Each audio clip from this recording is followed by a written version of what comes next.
Bueno, vamos a grabar la clase esta porque me pidieron por si alguno no está presente y después la puede ver, ¿no? Ah, acá está, mira, Claudia. ¿Cuál es Claudia?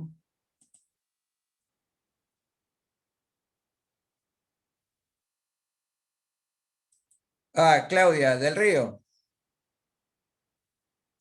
¿Cómo estás? ¿Me escuchás, Claudia?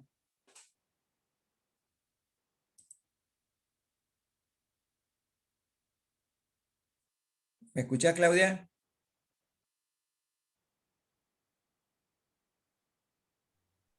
Parece que todavía se está conectando, digamos. Sí, ahí dice conectar con el audio. ¿Me ves, Claudia?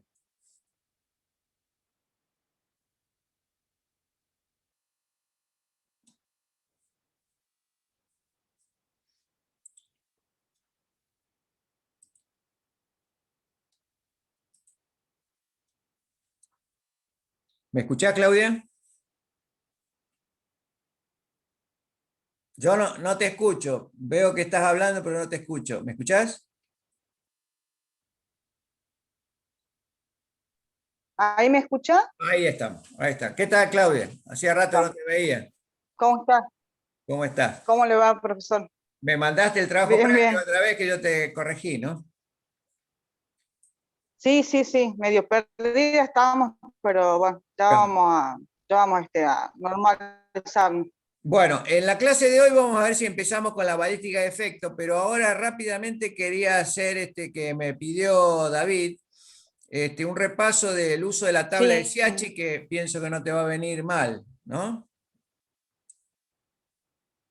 bien, perfecto. Bueno, Yo voy a abrir el PowerPoint que me ha mandado. claro. Bueno, entonces, decíamos que la tabla de Siachi, bueno, fue confeccionada casualmente por este investigador italiano, Siachi, que es el padre de lo que es la investigación de balística de la línea italiana, ¿no es cierto? Porque después está la corriente francesa. Y en particular, él lo que armó es un esquema en un polígono en donde puso paneles a diferentes distancias y al pasar la bala por ese panel cortaba, ¿no es cierto?, el impulso y en consecuencia allí se medía la velocidad instantánea, a qué velocidad estaba pasando por ese panel. Es decir, que como los tenía diseñados los paneles a lo mejor a 20 metros, a 50 metros, a 100 metros, etcétera, con distintos cartuchos y distintas armas, podía medir cómo iba variando la velocidad a lo largo de la trayectoria. Esto no era privativo de armas de puño, era armas de puño y armas largas. Entonces, en consecuencia, en este gráfico esquematizamos esa investigación. Por ejemplo, sale una bala por acá por la boca del arma que está materializada en este rectángulo negro, pasa por un panel a los 25 metros y ahí manifiesta al cortarse el contacto que ha pasado con 248 metros por segundo, y luego a los 50 metros otro panel que marca que está pasando a una velocidad de 244 metros por segundo. ¿Qué es lo que hace Siachi? Bueno, hace una infinidad de disparos con una infinidad de cartuchos diferentes, con variadas armas, y en consecuencia arma una tabla, en donde va colocando cuáles son los coeficientes de variación que tienen esas velocidades. ¿Para qué? En ese momento él la confecciona para determinar la velocidad de salida. Tomada las velocidades a distintas distancias, ir para atrás y determinar con qué velocidad salió cada uno de esos proyectiles. El otro uso que nosotros le vamos a dar a esa tabla es lo inverso. Es decir, conociendo cuál es la velocidad de salida, utilizando la tabla, poder determinar con qué velocidades pasa a las distintas distancias. El esquema sería acá inverso. Yo sé que sale con 250 metros por segundo, quiero determinar con qué velocidad arriba o pasa por los 25 metros y con qué velocidad arriba o pasa en los 50 metros. El cálculo que hace Schiaci para armar esta tabla desarrolla entonces un coeficiente que va a denominar coeficiente balístico. Así como decíamos que hay dos corrientes, la italiana y la francesa, cuando alguien me habla del coeficiente balístico de una bala, yo le tengo que preguntar si se está refiriendo al coeficiente balístico italiano o al coeficiente balístico francés. En términos generales, es como si fuera la inversa. Es decir, si yo dijera 5 y el otro es un quinto, ¿no es cierto? Con lo cual, en uno va a importar, que es en el caso de la italiana, que cuanto más grande sea el número, quiere decir que tiene un mejor coeficiente que lleva a un mejor comportamiento de la bala. Mientras que en el francés, si el número es más chico, ahí me estaría manifestando un mejor comportamiento. Pero sabiendo de qué coeficiente me hablan, entonces ya nos damos cuenta. ¿Cuál es el coeficiente entonces que armó Schiaci? Armó un coeficiente en donde en el numerador está el peso de la bala. Sabemos que el peso es algo favorable. Es decir, por ejemplo, si yo hago un bollo de papel y por el otro lado tomo una piedra, la piedra tendrá más peso que el bollo de papel. Bueno, entonces la trayectoria de la piedra, ¿no es cierto?, va a ser mejor que la de un bollo de papel. Consecuentemente, siempre el peso es algo favorable para el comportamiento de una bala en una trayectoria. ¿Y qué es lo que hay en el denominador? Que el denominador, si es un número grande en el denominador, me va a tirar para abajo este cociente. En consecuencia, si el peso es grande, como está en el numerador, va a favorecer y va a ser un coeficiente alto. Los franceses, por ejemplo, el peso lo ponen abajo, por eso es que les da casualmente al revés, ¿no es cierto? Pero en el italiano tenemos el peso arriba. El primer elemento que vamos a hablar es el calibre. En la medida que el calibre es más grande, aparece lo que se denomina una relación fundamental, P sobre A cuadrado, y en definitiva, por ejemplo, en la 1125, que es un cartucho de una bala pesada, se va a compensar porque el calibre es alto. Es decir, que la relación fundamental esta P sobre A cuadrado se equilibraría, por ejemplo, entre la 1125 y la 9. ¿Por qué? Porque la 9 es más liviana, pero también es más chico el calibre. Es decir, que esta relación fundamental está aproximadamente equilibrada. Pero ¿qué es lo que va a producir en definitiva el resultado final de un coeficiente particular? El coeficiente I, que está acá en el denominador, que es el coeficiente de forma. Es decir, que no solo es bueno que una bala sea pesada, sino la punta. Por ejemplo, volviendo a la piedra, sí, la piedra es pesada, pero si yo ahora tengo una piedra tallada en forma de punta, tipo flecha, y que pesa lo mismo que la piedra, ¿no es cierto?, redonda, bueno, entonces a lo mejor esta tipo flecha tiene no solo el peso, sino que tiene una forma favorable tipo aerodinámica, que va a mejorar el comportamiento. Por eso es que entonces el peso está acá en el denominador, y en el denominador vamos a tener el calibre al cuadrado y el coeficiente de forma. ¿Cuál es el tercer elemento que está acá en una letra griega, que es una delta mayúscula? Bueno, es la densidad balística. ¿Qué significa esto? Bueno, lógicamente, ahí está María Teixeira. La estamos admitiendo. Hola María, ¿me escuchás?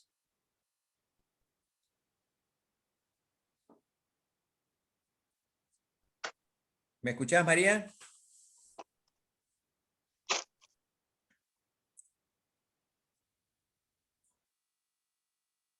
Bueno, seguimos hasta que me escuche María.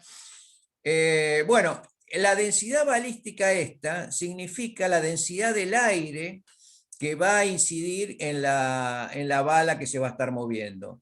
Es decir, no es lo mismo la densidad del aire en altura que a nivel del mar, en el sur que a nivel del Ecuador, es decir, esas son las grandes variaciones. Pero a los efectos de no complicar el cálculo nosotros le vamos a tomar una densidad balística 1, es decir, como si estuviera muy próximo a las condiciones normales que sería un disparo a nivel del mar, ¿no es cierto? Es decir, que no va a ser para nosotros una complicación en el cálculo, vamos a tomar aproximaciones donde intervengan tres elementos: el peso de la bala, el calibre al cuadrado y un coeficiente de forma por el tipo de forma de la bala y por la distribución de la masa. Por ejemplo, no es lo mismo una masa que esté distribuida pegado a las paredes, como podría ser una bala hueca en el medio, ¿no es cierto?, que una que tenga una distribución homogénea, como podría ser una maciza que no tiene ni perforado, no tiene ninguna cuestión heterogénea dentro de esa masa. Y entonces vamos a utilizar como auxilio esta tablita. Si nosotros estamos en el nivel de balas encamisadas y cuyo interior es macizo, homogéneo, bueno, sería la forma ideal de estas balas, y están entonces en coeficiente de forma que variaría entre 0,5 y 0,6. ¿Por qué es un valor tan chico? Bueno, fíjense, ¿dónde está en el denominador? En la medida que el valor sea chico, me va a dar un valor de coeficiente más alto. Y en la medida que el valor de de I sea más grande, me va a dar un coeficiente de forma menor. ¿Se entiende, Claudia? María, ¿me escuchás? Sí. Ah, bueno, me estás escuchando. Estamos repasando el comportamiento balístico de una bala en una trayectoria utilizando la tabla de Schiachi. Para eso estamos presentando el coeficiente balístico italiano de Schiachi. ¿Vos ya has estado haciendo ejercicios sobre esto? Te pregunto. María. María, ¿me escuchás? María.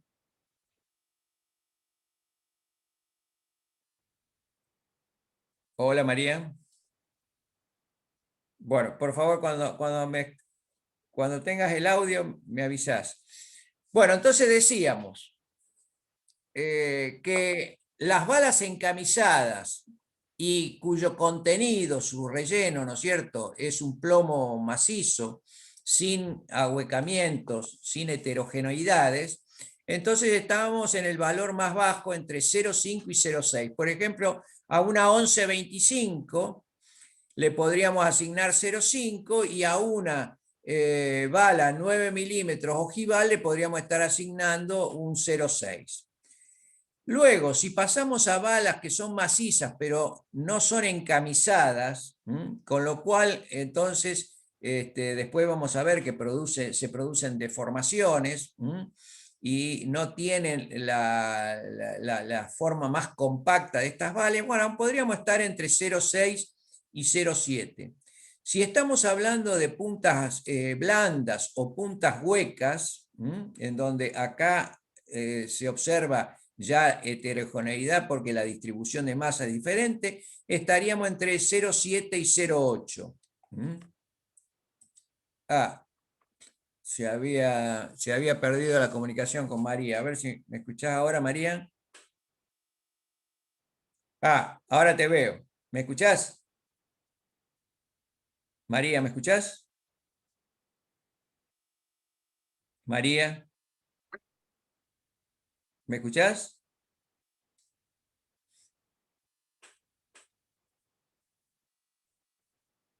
María, ¿me escuchás? Hola, profe, buenas Hola, tardes. ¿qué Sí, me tal? escucho, sí, estoy conectada de la computadora, pero no podía escuchar. Claro, Y ahora me bueno, va a quedar el celular. Estamos repasando el tema del coeficiente balístico de Schiachi, la tabla para para usar la tabla de Schiachi. ¿Vos tenés algunas dudas sobre esto? No, profe. Bueno, lo vamos a hacer rápidamente porque me interesa empezar con la balística de efectos, pero vamos a ir a repasarlo como tema final de lo que es la balística exterior, para pasar a la balística de efectos. Bueno, si vamos avanzando hacia semi-encamisadas de punta de un perforado más grande, es decir, que la heterogeneidad de la distribución de masa es mayor, o que tienen la punta chata, vamos pasando de 0,8 a 0,9, 0,9, 0,95, y así vamos llegando a las balas más heterogéneas y que a su vez lo podemos relacionar con balas más inestables. En la medida que vamos avanzando son balas más inestables. Por ejemplo, las balas macizas de plomo, que generalmente son para revólveres, bueno, salen con poca velocidad, es decir, que no son grandes velocidades de que le vayan a dar demasiada estabilidad. Y finalmente acá llegamos a la Safety-Slack, donde está compuesta por una masa muy heterogénea, porque son una carga de perdigones. Y acá estamos en valores de 1. Bueno, definido entonces este coeficiente, vamos a la tabla, para que no queden dudas entonces. Nosotros la tabla la podemos usar en dos sentidos. Si nosotros conocemos las velocidades que ha pasado por distintas distancias y desconocemos la velocidad inicial, bueno, la tabla esta se usa con los valores de la cabecera y los valores de la izquierda, que serían los valores a distintas distancias. Y si nosotros lo que conocemos ahora es la velocidad de salida, pero queremos saber cuál es la velocidad a distintas distancias, entonces vamos a entrar con las columnas de la base y con los valores de velocidad, que serían las velocidades iniciales de la derecha. En consecuencia, ¿qué valores son los que me van a servir para ingresar, ya sea por la cabecera o ya sea para abajo? El cociente entre una distancia y el coeficiente balístico. Pasemos a un ejemplo entonces. Supongamos que yo tengo una velocidad a los 25 metros de 340 metros por segundo. Tengo un coeficiente de la bala que o lo he sacado de una ficha o lo he calculado conociendo el peso y conociendo cómo es su composición, y eso es de 0,19. ¿Qué pasa, Claudia? ¿No se ve bien? Lo veo chiquitito yo y trato de mirarlo. Bien. Claro. ¿No Bueno, está en la tabla este valor, profe? ¿cómo? No me está, dice? no está en la tabla, Sí, ustedes si no está en la tabla este valor. lo tienen en los apuntes, y lo tienen en el PowerPoint que les mandé de balística exterior. Bueno, entonces, Yo no lo tengo los 3 PowerPoint primero. bueno, después te lo mando. ¿Cuál te está faltando? ¿El de balística exterior? Me está faltando, claro, me está faltando, sería el 1, el 2 y el 3, porque yo tengo a partir del 4. Bueno, no. No es que te esté faltando, sino que esto acá está con el número 4, pero en realidad es el primer módulo de balística exterior, de la balística 2. Los otros son de balística 1 porque son los cartuchos, las armas, que ya lo vimos en balística 1. Así que está bien. Bueno, pero te debe estar faltando entonces este de balística exterior, yo te lo mando. Entonces, Por tenemos favor. una velocidad a los 25 metros de 340 metros por segundo, un coeficiente de 0,19, y nuestra incógnita es con qué velocidad habrá salido ese cartucho, esa bala, mejor dicho. ¿Qué es lo que primero que hacemos? El cálculo auxiliar. La distancia, ¿cuánto era? 25 metros, porque habíamos dicho que conocíamos los 25 metros. Dividimos 25 por el coeficiente balístico, dividido 0,19, y nos da 131,58. Lo guardamos este número. ¿Qué hacemos ahora? Bueno, nos vamos a la tabla entrando por arriba. ¿Por qué? Porque entrando por arriba es donde vamos a poder calcular las velocidades iniciales, conociendo la velocidad a los 25 metros.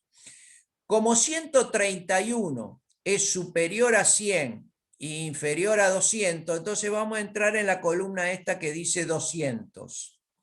Y vamos a ir bajando hasta que encontremos una velocidad lo más cercana a los 340. Por ejemplo, sería una velocidad de acá de los 350. 340 estaría más cerca de 350 que 325, que es el otro.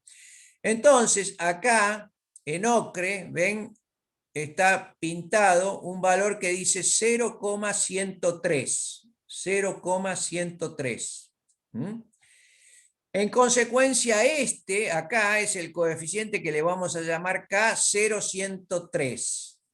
¿Qué sería esto? Sería como una, la pérdida específica, es decir, por cada metro, por cada unidad de coeficiente, que no es el resultado final. Entonces, ¿qué es lo que tenemos que hacer? Entonces, multiplicar ese coeficiente por los 131 esto que habíamos calculado. Es decir, 131,58 por 0,103 me da 17,10. ¿Eso qué significa? Que en estos 25 metros la bala perdió 17,10 metros por segundo. Entonces, si pasó por los 25 metros a 340 y la pérdida fue de 17,10, sumamos y esta bala tiene que haber salido por la boca con un valor de velocidad inicial parecido a los 357,10 metros por segundo. ¿Se entiende, María? ¿Se entiende? ¿Sí? Bueno, Sí, profe. perfecto. David, ¿está claro? Sí, profe. Bueno, vayamos al cálculo inverso. En el cálculo inverso nosotros vamos a decir, bueno, yo ahora conozco que una bala salió por la boca del arma a 250 metros por segundo. Conozco o he calculado que el coeficiente balístico es de 0,20. Me interesa saber con qué velocidad va a pasar o arribar a los 30 metros. Entonces, ¿qué es lo que hacemos? Nuevamente, tomamos la distancia de referencia, 30, la dividimos por el coeficiente balístico. 30 dividido 0,20 me da 150. Voy a entrar por abajo ahora de la tabla. ¿Dónde entro? ¿En la primera columna de 100? No, porque 150 supera 100. Entonces me voy a la segunda columna. Entro acá en esta columna que dice 500. Y voy a subir hasta que encuentre estos 250 o una velocidad próxima. En este caso, el coeficiente K va a ser 0,038.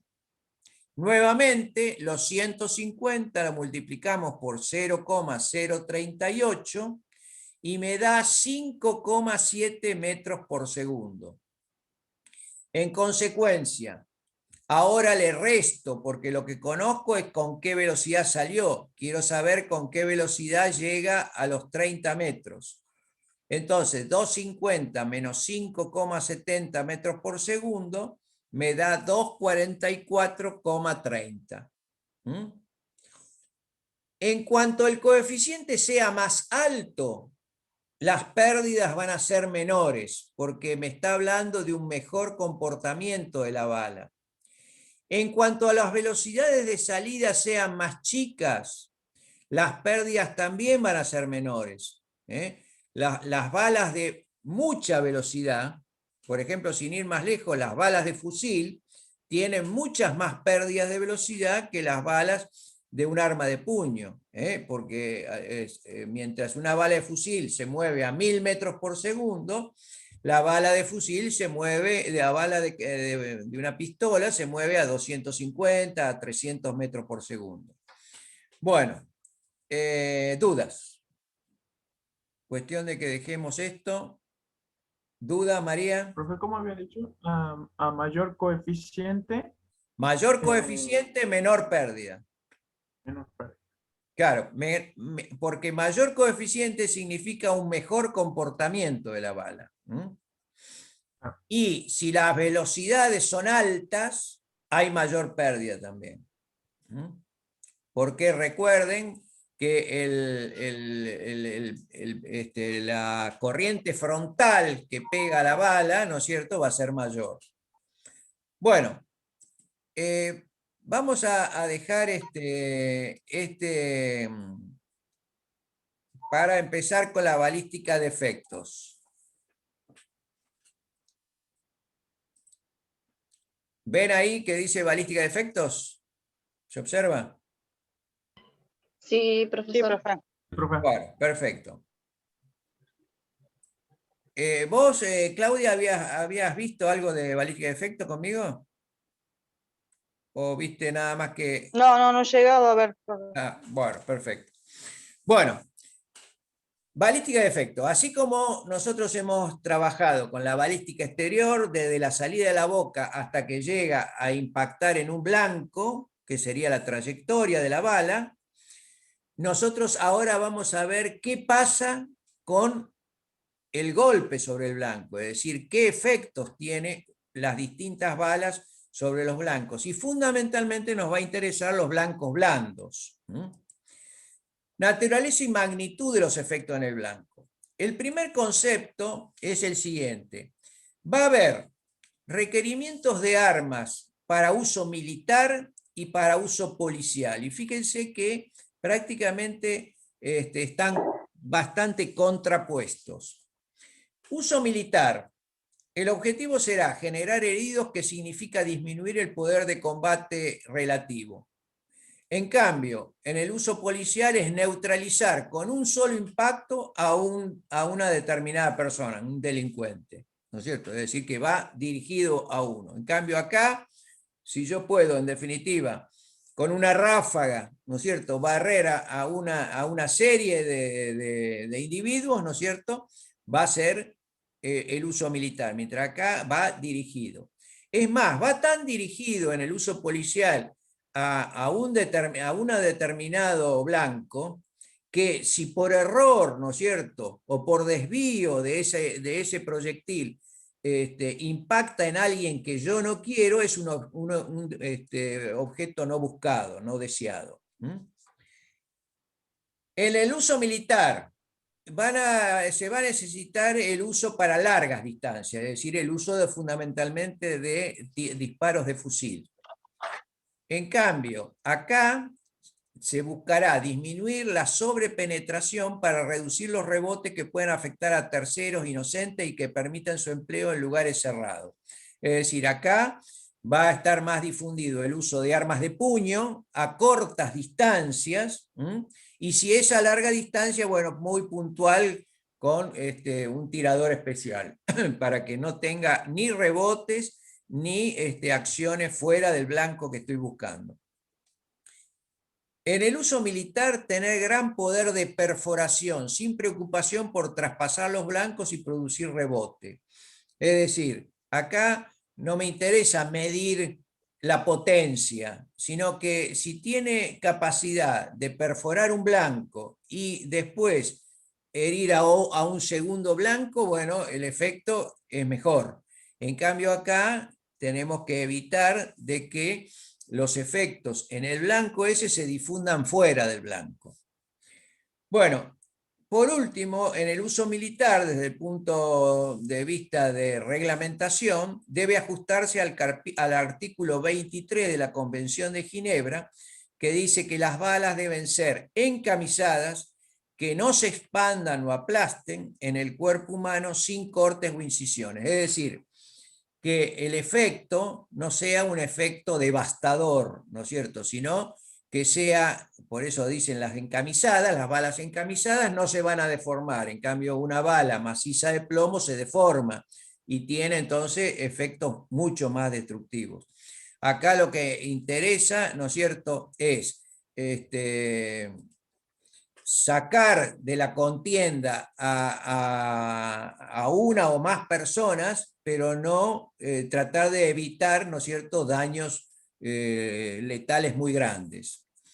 Bueno, por último, el alcance suficiente para ser efectivo en lugares abiertos. Es decir, que yo acá no tenga el problema, ¿no es cierto?, de que una bala, por tener gran capacidad de penetración, ¿no es cierto?, penetre en un cuerpo, salga de ese cuerpo, rebote en una pared o rebote en el piso, ¿no es cierto?, y tenga un segundo efecto, que es el que hay que tratar de disminuir en el uso policial.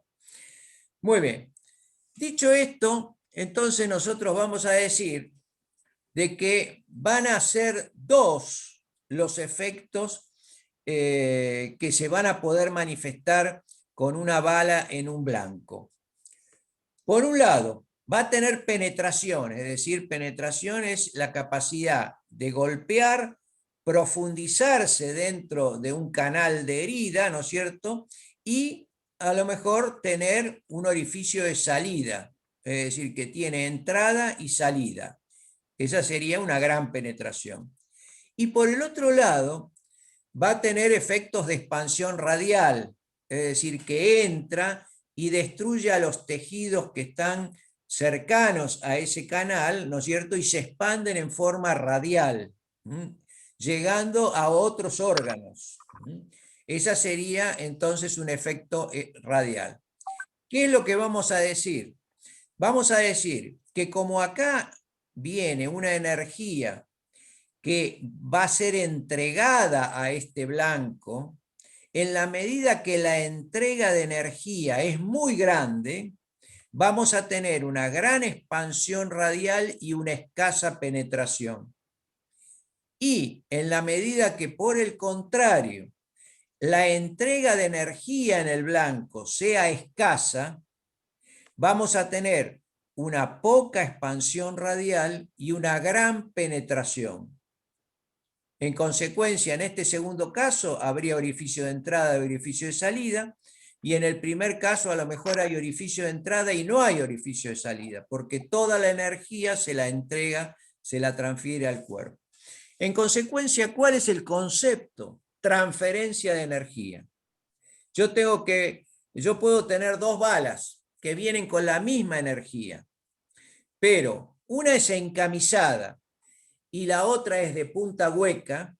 Bueno, la de punta hueca se va a deformar y en consecuencia va a entregar más energía que la de que está encamisada. Pero la encamisada esta, que va a entregar menos energía, va a tener capacidad de entrar y salir, mientras que la otra a lo mejor queda dentro del cuerpo. Así que entonces los dos efectos que entran, podríamos decir, dependiendo uno del otro, si hay gran penetración hay escasa expansión, si hay gran expansión hay escasa penetración. Y habrá balas, como las de fusil, que tienen penetración y expansión también, ¿no es cierto? Es decir, dos efectos grandes. La evolución de los criterios. Esto para que entendamos cómo podemos evaluar una bala, ¿no es cierto?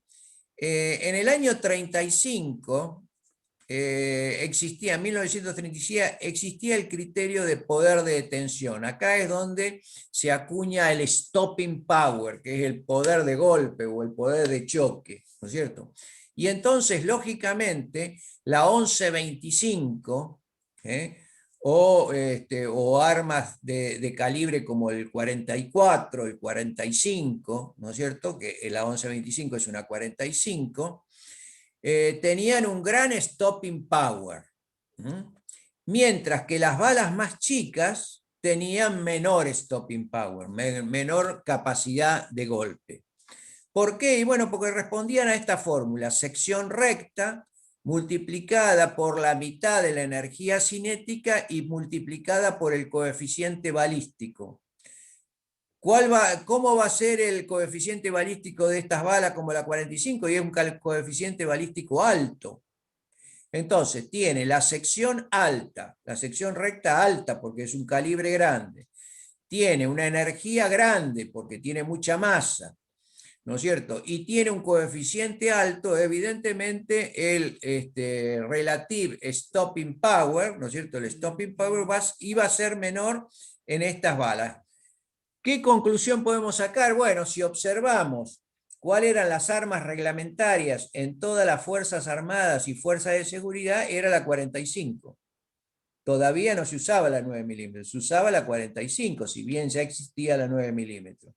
Es decir, que en ese momento el criterio que privaba era el golpe, ¿no es cierto? Y el golpe que inclusive exagerando, ¿no es cierto?, se interpretaba que le iba a dar una tumba carnero, ¿no es cierto?, hacia atrás a quien lo recibiera si tenía mucho stopping power. Avanzamos. ¿Qué pasa en los años 74 a 75? Aparece el concepto de incapacidad instantánea. Y entonces ahí empieza a compararse la 1125 con la 9 milímetros. ¿Qué pasa? La 1125 tiene un gran stopping power, pero es una bala muy estable. Es decir, que no va a sufrir al golpear ninguna desestabilización. En cambio, si yo tengo una 9 milímetros, va a ser una bala de menos stopping power, pero ¿qué es lo que va a pasar? Apenas choque con el blanco blando, va a sufrir una desestabilización, que sería, cuando nosotros estudiábamos la estabilidad, ¿no es cierto?, que se diera el vuelco, que en este caso lo dibujamos así, es decir, empieza a pronunciarse un vuelco. Y en consecuencia, entonces, hay, desde el punto de vista de transferencia de energía, acá podríamos estar hablando de que la 1125 transfiere un 40% de su energía, mientras que la 9 milímetros, no por el golpe, pero sí por la desestabilización, alcanza a transferir un 50%. En consecuencia, en los años 70, es que se produce el cambio de todas las armas de dotación de las Fuerzas Armadas y de las Fuerzas de Seguridad. Retiran las 1125 y entregan pistolas 9 milímetros. ¿Por qué? Porque hay una mayor transferencia, es decir, una mayor cumpliendo el Tratado de Ginebra, porque las dos son encamisadas, pero esta va a tener mayor efecto. Manteniendo perforación igual, es decir, las dos tienen capacidad de perforación. De allí entonces, si nosotros analizamos el resto de las balas que podríamos presentar, por ejemplo, de punta hueca, por ejemplo, la maciza de plomo, por ejemplo, una 22, que es de maciza de plomo, pero de un calibre chico, ¿no es cierto?, en donde ahí ya empezamos a ensayar calibres más chicos. Y finalmente la Glaser Safety Slag, que produce la desorganización de la bala por la dispersión del contenido, ¿no es cierto?, de las postas de plomo. Entonces, vamos a ver que la transferencia va a ir creciendo en esta tabla. En estas que son de punta hueca, la deformación, el volteo más la deformación, fíjense, esta mancha acá significaría que se deforma la punta, se abre, estaría entregando un 60%. Esta también, porque hay una gran deformación, las balas que son semi encamisadas permiten la deformación hasta donde comienza la camisa, pero después la frena un poco. En cambio, estas que no son encamisadas se deforman mucho más, siguen hacia abajo, hacen prácticamente casi una torta. Entonces, también la transferencia es de 60%. Y las balas chicas tienen un tremendo volteo. Es decir, que a la deformación, porque se deforman mucho, ¿no es cierto? Es el caso de la 22, tiene un gran volteo.